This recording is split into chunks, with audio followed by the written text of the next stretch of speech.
Church of the Palouse, and Merry Christmas.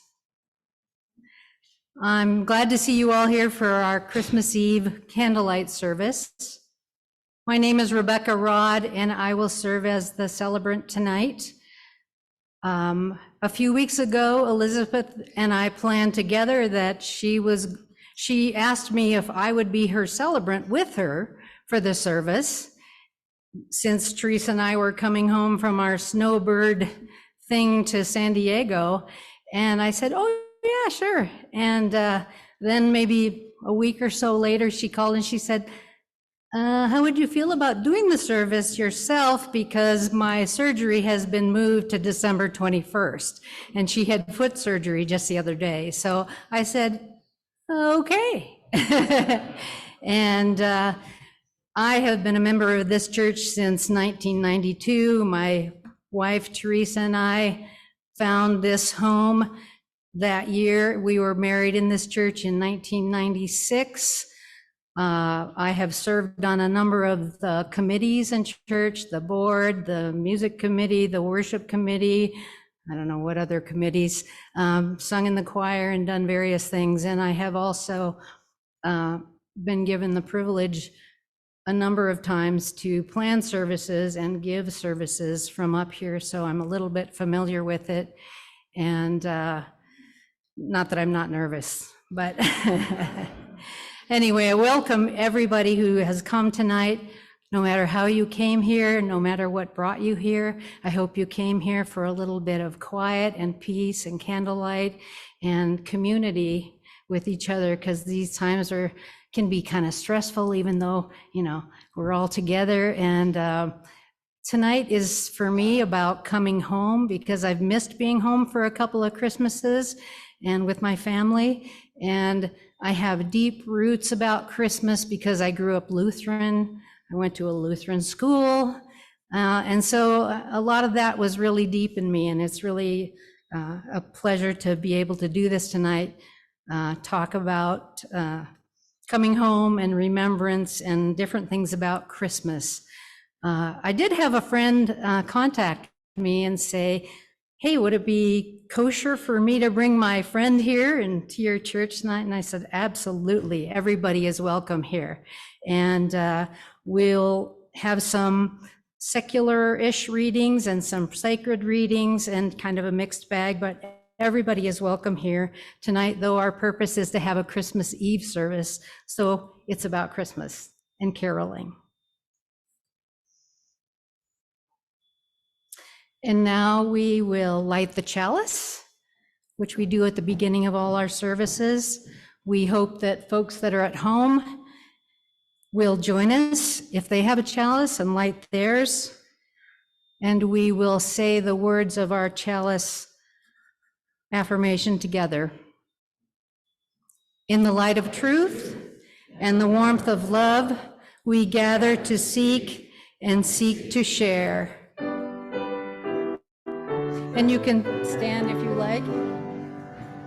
From all that dwell below the skies, let songs of hope and love arise. Let beauty, truth, and good be sung in every land, by every tongue. Be seated.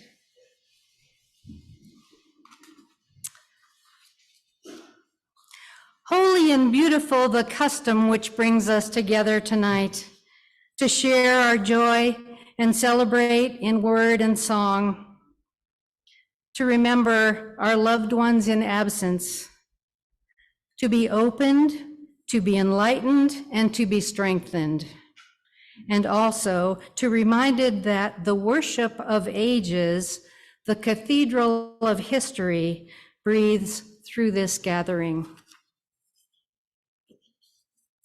And now let's sing together this little carol melody that's up on your screens. You can stand if you like, that would be great. If you sing better standing. If you want to sit, that's okay too. Standing's good.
Be seated.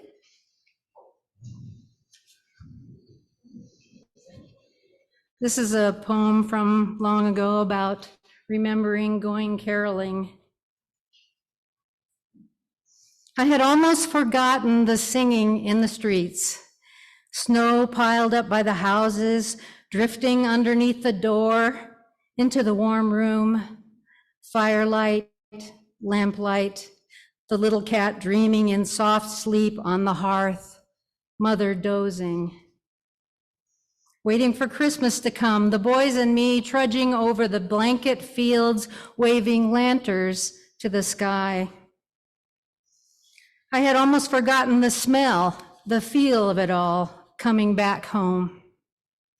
The girls laughing like stars, their cheeks, holly berries, then back to the kitchen table, supper on the white cloth, cheese, bread, the homemade wine, symbols of a holy feast.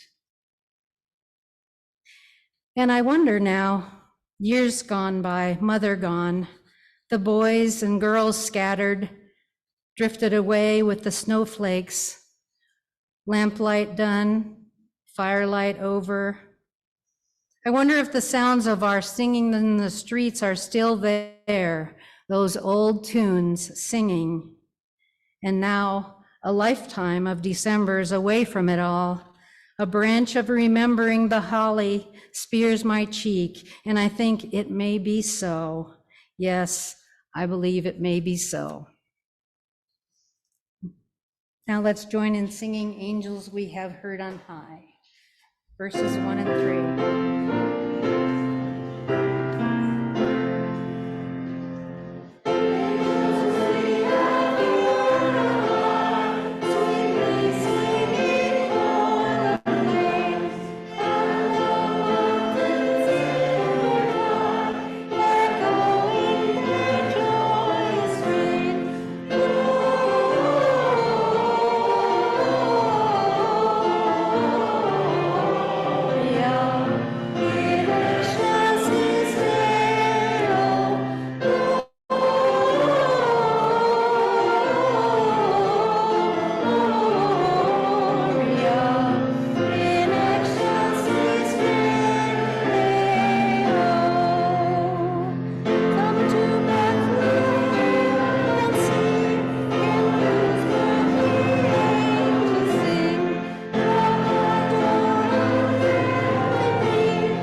Please be seated.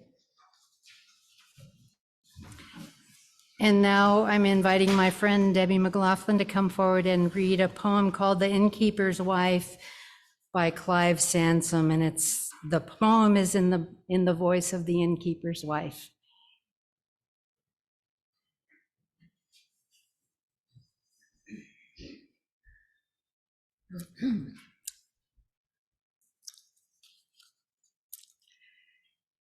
I love this little barn. Shadows are kindly here. The light is flecked with traveling stars of dust.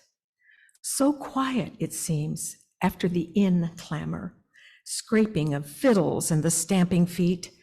Only the cows, each in her patient box, turn their slow eyes as we and the sunlight enter. This is the stall, carpenter.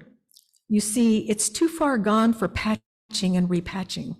My husband made it, and he's been gone these dozen years and more. Strange how this lifeless thing, degraded wood, split from the tree and nailed and crucified to make a wall, outlives the mastering hand. No, let the fire take it. Strip every board and make a new beginning. Too many memories lurk like worms in this old wood. That board there, bearing its knot hole like a missing jigsaw.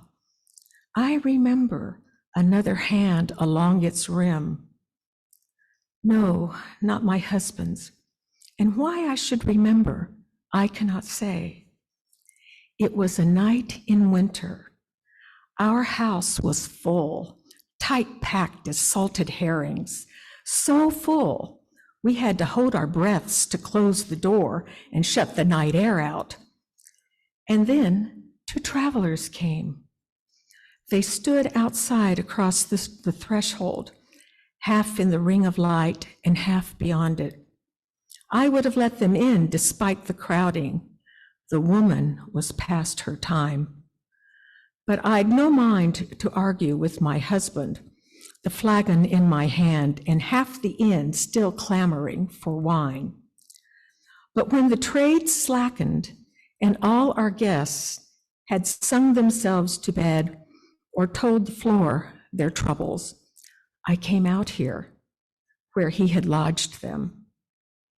The man was standing there as you are now, his hand smoothing that board. He was a carpenter, I heard them say. She rested on the straw, and on her arm a child was lying. None of your crease-faced brats squalling their lungs out, just lying there as calm as a new-dropped calf, his eyes wide open, and gazing around as if the world he saw in the chaff-strewn light of the stable lantern was something beautiful and new and strange. Oh, well, he'll have learned different now, I reckon, wherever he is. And why I should recall a scene like that, I cannot think. It's a trick we're served by old possessions. They have their memories too. Too many memories. Well, I must go in. There are meals to serve. Join us there, carpenter, when you've had enough of cattle company. The world is a sad place, but wine and music blunt the truth of it.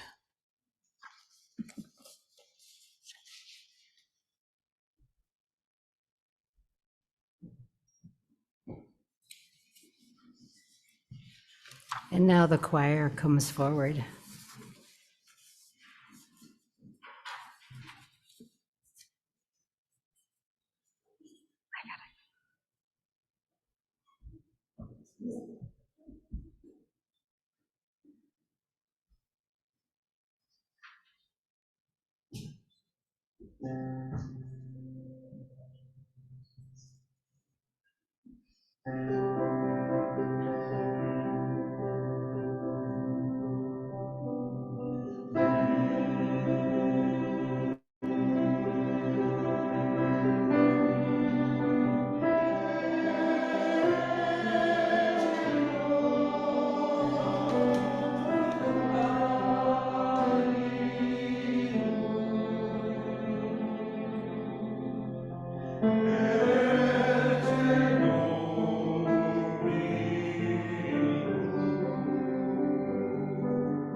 Thank you so much.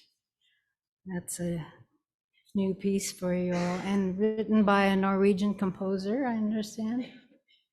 Norwegian, go. Um, and now we're going to take some time to take an offering. The funds we collect now will go toward our minister's discretionary fund.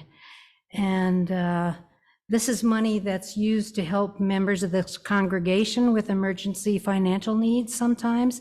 And it also goes for scholarships so that people can participate in our programs regardless of their finances. And sometimes donations are made from it to local charities. Every once in a while, it's used for thank you gifts for excellent staff and faithful volunteers and off-budget needs. So tonight we'll take the offering for the minister's discretionary fund while we have a beautiful piece played by Sam.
Thank you, Janet and Dwayne. It was awesome. Okay, let's start by singing It Came Upon a Midnight Clear, one verse. and stand if you like.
And now I'd like to invite my sister Jennifer up to read the words that we heard for so many years at Christmas time.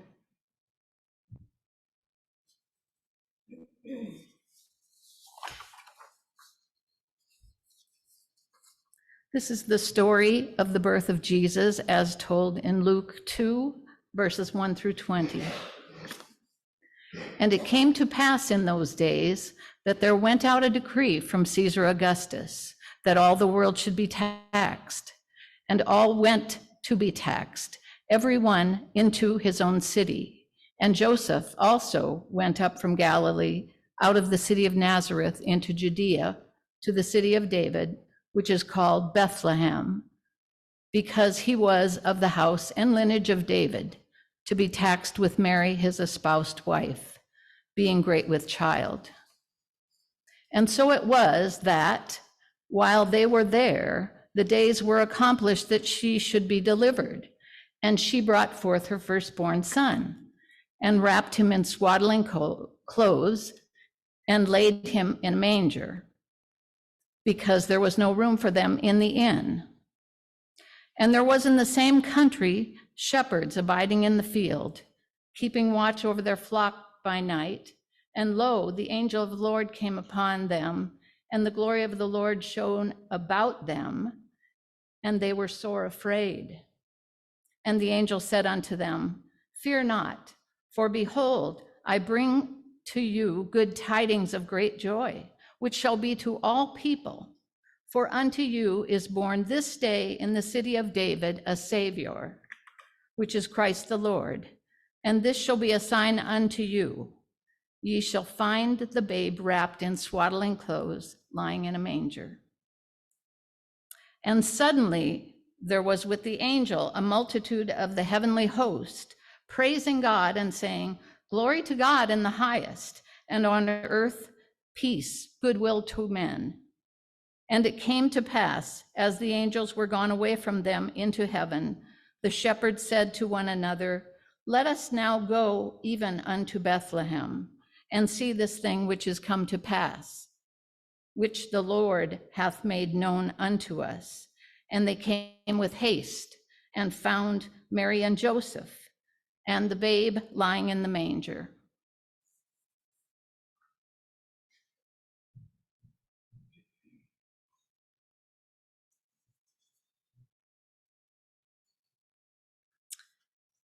Our lives are made up of so many stories, and Jenny and I grew up in a Lutheran family. All 6 of us kids went to a Lutheran elementary school. And beginning from 2nd grade, we learned German. And we started out by learning lots of German songs.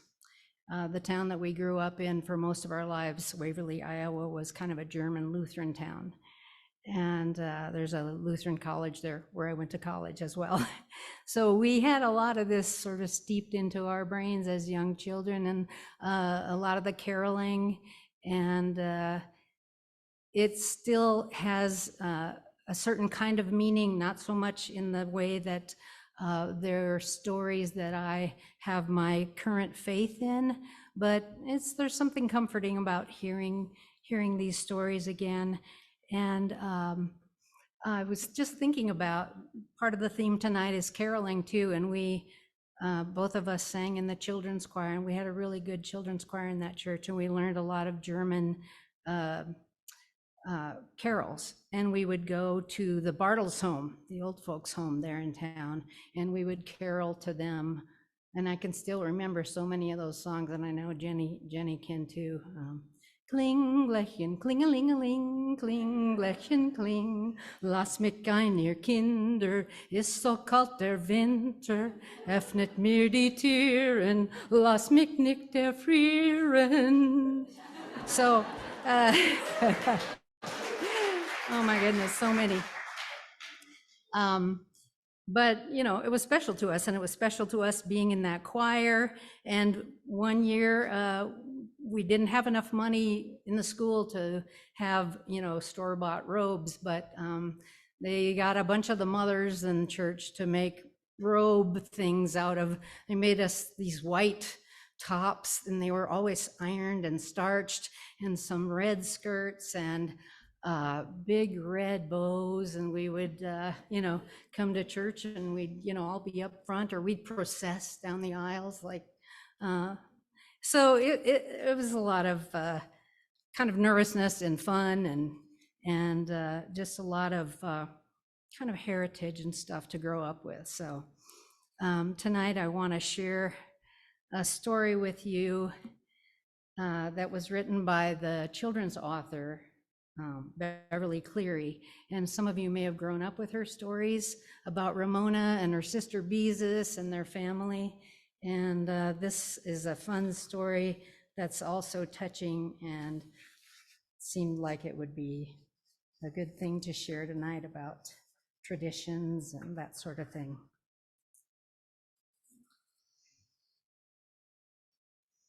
As the Quimbys drove through the slushy snow to the church the night of the Christmas Carol program, Ramona was the only unhappy member of the family. Her sister, Beezus, sat on the seat beside her, practicing the gentle Virgin Mary smile that Ramona had found so annoying for the past 3 weeks. Ramona sulked. "If I can't be a good sheep, I'm not going to be a sheep at all." She yanked off the terry cloth headdress with the pink-lined ears she was wearing and pulled her father's rolled-down socks off her hands.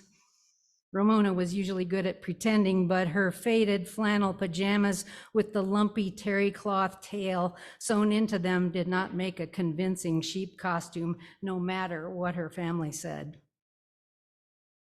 "A sheep should be woolly and not printed with blue bunnies," she scowled. "Sheep don't wear pajamas." Mr. Quimby backed the car into the parking space. "Ho, ho, ho," he said, "'tis the season to be jolly." Jolly was the last thing Ramona was going to be. Leaving the car, she bent over, pulled down her coat to hide as many rabbits as possible. The wind was raw. "Stand up straight," said Ramona's heartless father. They headed for the church. "I will not be in it," Ramona said, defying her family once and for all. "They can have the program without me." Her father's answer was a surprise. "Suit yourself," he said. "You're not going to spoil our evening." Ramona's mother gave the seat of her pajamas an affectionate pat. "Run along, little lamb, wagging your tail behind you." Ramona walked stiff-legged so that her tail would not wag. At the church door, the family parted, the girls going downstairs to the Sunday school room, which was a confusion of chattering children piling coats and scarves on the chairs. Ramona found a corner behind the Christmas tree and sat down on the floor with her coat pulled down over her bent knees. Through the branches, she watched carolers put on their choir robes and tying tinsel around one another's heads. "It's all right for boys to wear tinsel too," Mrs. Russo assured them. Shepherds found their cloaks, which were made from old cotton bedspreads. Henry Huggins arrived and put on the dark robe he was to wear for the part of Joseph. Nobody noticed Ramona. They were having too much fun. The other two sheep appeared. Howie's acrylic sheep suit with the zipper on the front was as thick and fluffy as Ramona knew it would be. Ramona longed to pet Howie. He looked so hot, so soft. Davy's flannel suit was fastened with safety pins, and if his tail had been a bit longer, he could have passed for a kitten, but he didn't seem to mind. Both boys wore brown mittens. "Oh, look at the little lambs," cried an angel. "Aren't they darling?" "Bah, bah," bleated Davy and Howie as they jumped up and down. The floor felt cold through the seat of Ramona's pajamas. She longed to be there with them, jumping and baaing and wagging her tail too. But she had told her father she would not be a sheep, and she couldn't back down now. She was also frightened, she discovered, for when the program began, she might be left alone in the church basement, possibly with the lights out. It was a scary thought, for the big stone church filled Ramona with awe, and she didn't want to be left alone in the dark with her awe. Please God, Ramona thought, get me out of this mess.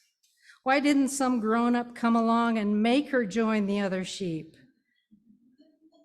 But no one came, and no one seemed to remember there was supposed to be 3 sheep. Ramona sniffled and wiped her eyes on her hoof.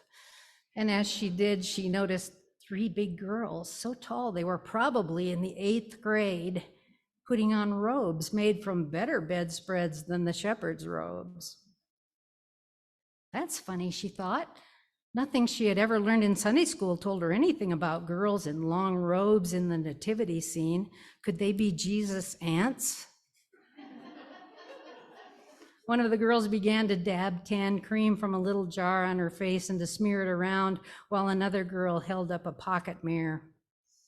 The third girl, holding her own mirror, used an eyebrow pencil to give herself heavy brows. Makeup, thought Ramona with interest, wishing she could wear it. The girls looked like different people.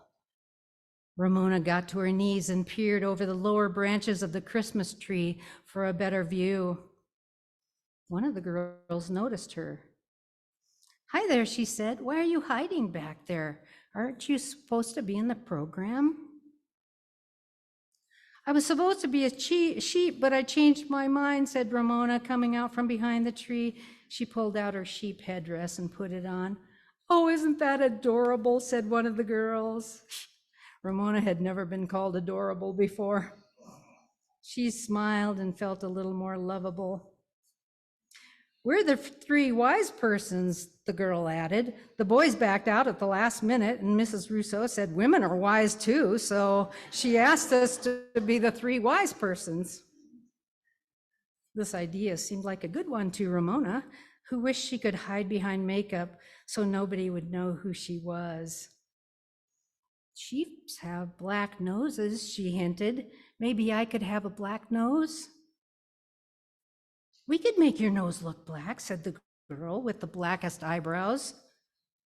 "Please," begged Ramona, getting to her feet and coming out from behind the Christmas tree. One of the girls began to brush mascara on Ramona's nose. It tickled, but Ramona held still. The wise person stood back to look at her work and then applied another coat to her nose. "There," she said at last. "Now you look like a real sheep." Ramona felt like a sheep. "Bah," she bleated, a sheep's way of saying thank you. She felt so much better. She could almost pretend she was woolly. She peeled off her coat and found that the pink rabbits on her pajamas really didn't show that much in the dim light. She pranced off through the crowd of angels to join the other 2 sheep. "You don't look like Ramona," said Howie. "Bah, I'm not Ramona. I'm a sheep," said Ramona, and the boys didn't say anything about her pajamas, and they wanted black noses too, so Ramona told them where she got hers, and they ran off to find the wise persons. When they returned, they no longer looked like Howie and Davy. in sheep suits. They looked like strangers in sheep suits. So I must really look like somebody else, thought Ramona with increasing happiness. Bah, bleated the three prancing black-nosed sheep. Bah, bah. Quiet, everyone, said Mrs. Russo. Ramona tiptoed up the stairs and through the arched door with the rest of the children. The only light came from the candelabra on either side of the chancel and from a street light shining through a stained glass window. Ramona had never seen the church look so beautiful and so mysterious. Her sister, Beezus, the Virgin Mary, sat on a low stool in the center of the chancel, holding a baby blanket wrapped around a flashlight. Henry, as Joseph, stood behind her. The sheep got down on their hands and knees in front of the shepherds, and the three wise persons stood off to one side, holding jars of bath salts that looked as if they could really hold frankincense and myrrh. An electric star suspended above the organ began to shine. Beezus turned on the flashlight inside the baby's blanket, and the light shone up on her face, making her look like a picture of Mary on a Christmas card. From the back of the church, a wobbly procession of kindergarten angels holding small flashlights like candles processed down the aisle, glimmering 2 by 2. Ah, breathed the congregation. Hark the herald angels sing. The advancing carolers caroled. Everyone looked good and serious. Holy, Ramona thought. A shivery feeling ran down her backbone as if a magic were taking place. Ramona looked out and found her parents in the second row. They were smiling gently at her sister Beezus. Would her parents recognize her too? Yes, yes, her father winked at her. He held up his thumb and forefinger in a circle. Ramona understood. Joy to the world, sang the angels as they mounted the steps to the chancel. Ramona was filled with joy. Christmas was the most beautiful, magic time of the whole year. Her parents loved her, and she loved them, and Beezus too. At home, there was a Christmas tree, and under it, presents. Ramona could not contain her feelings. Bah, she bleated joyfully. She felt the nudge of a shepherd's crook in the seat of her pajamas and heard her shepherd whisper through clenched teeth, "Be quiet." Ramona did not bleat again, but she wiggled her seat to make her tail wag.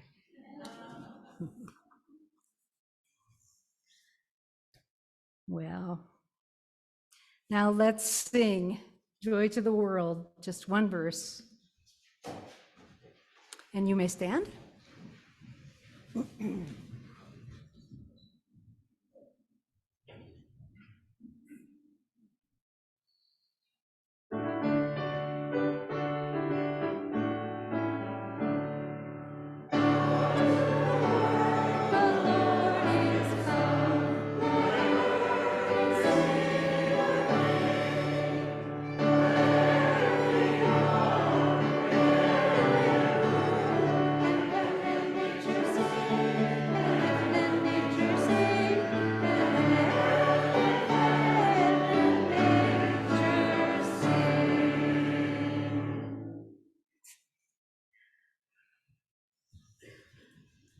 And now we're going to have the passing of the light.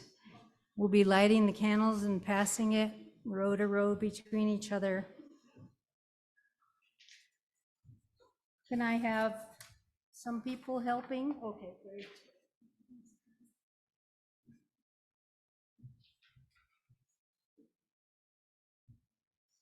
A candle, whoops, I didn't know that. It's fine. Is it? Okay. A candle is a small thing, but no amount of darkness can put it out. A candle is a small thing, but one candle can light another. As it gives its flame to another, light increases. Our own light becomes larger when we pass it on, and we become stronger when we share, when we give. Light has the power to dispel the darkness. Each of us is such a light. Each of us has the power to move back the darkness within ourselves and out into the world.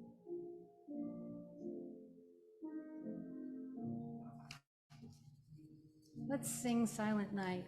You can stand, please.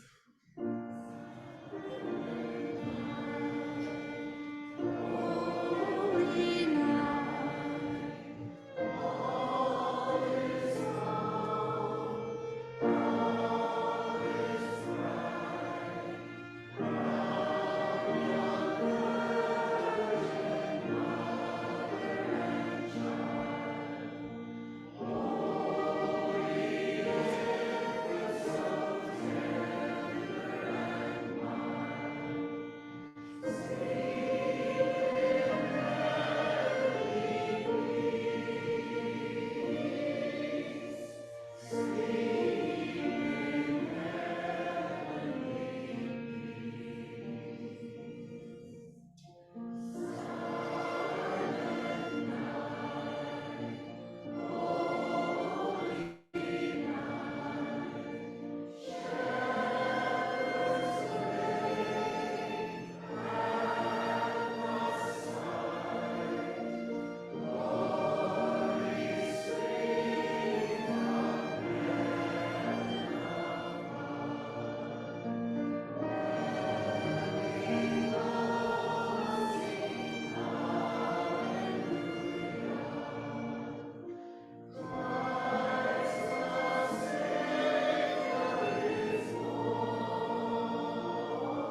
When the songs of the angels is filled, when the star in the sky is gone, when the kings and princes have gone home, when the shepherds are back with their flocks, the work of Christmas begins. To find the lost, to heal the broken, to feed the hungry, to release the prisoner, to rebuild the nations, to bring peace among all people, and to make music in the heart. Please join me in repeating the words for extinguishing the chalice.